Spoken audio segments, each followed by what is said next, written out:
বাংলাদেশের একমাত্র প্রজনন খামার এই শুকদালা মহিষ খামার। কিন্তু আমরা ইদানিং বিভিন্ন পত্র পত্রিকা, বিভিন্ন টিভি চ্যানেল এবং অনলাইন মাধ্যমে জানতে পারলাম যেখানে মহিষ মরার একটা বিষয় রয়ে গেছে। 21টে মহিষ মারা যাওয়ার যে বিষয়টা, এটা আদৌ যুক্তিযুক্ত না।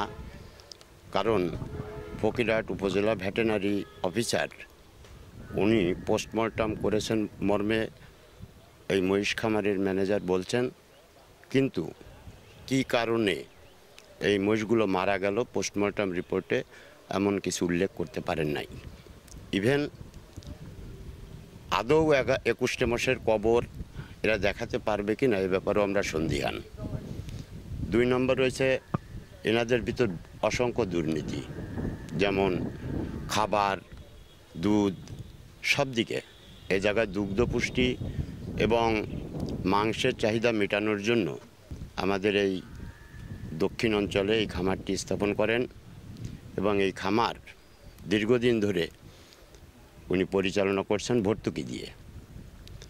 এখানে লাভ তো হয়ই না, এই কর্মকর্তাদের দুর্নীতির কারণে প্রতি বছর অন্তত 50 থেকে 60 কোটি টাকা সরকারের ভর্তুকি গোনা রাখে।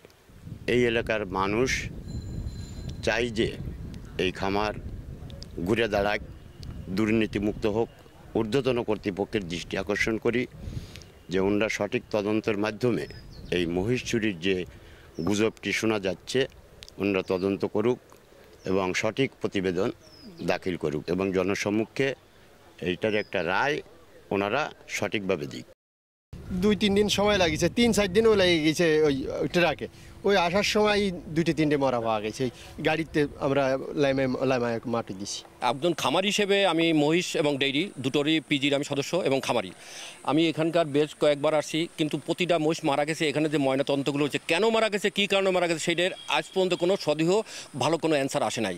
কেন আসে না আমরা জানি না। আর আমরা খামারি হিসেবে যথোপযুক্ত তদন্ত, যথোপযুক্ত কারণ উদ্ঘাটন এবং রিপোর্টগুলো তাৎক্ষণিক আমরা দেখতে চাই।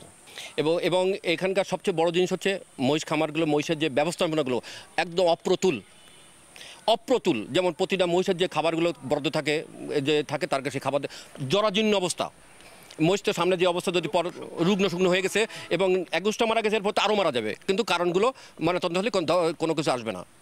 কোনো কারণ, কী কারণে মারা গেছে তা আমরা জানিও না, জানবো না। অবশ্যই সরকারের কাছে এবং প্রাণী সম্পদ উদ্বোধন কর্তৃপক্ষের কাছে আমরা জানতে চাই কেন মারা গেল এবং ভালো থাকুক, এর যথোপযুক্ত সেই তদন্ত হোক, তারপর তদন্ত রিপোর্ট প্রকাশ হোক এবং দায়ী ব্যক্তিরা শাস্তি পায়। আমরা এখানে সরেজমিন তদন্ত করতে এসেছি।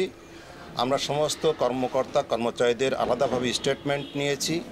আমাদের যে মেডিকেল সার্টিফিকেট, ডেথ সার্টিফিকেট, যেগুলো স্যাম্পল ঢাকায় পাঠানো হয়েছে সেগুলো সত্যতা যাচাই করার চেষ্টা করছি, সেগুলো আমরা ডকুমেন্টারি সত্যতা যাচাই করছি।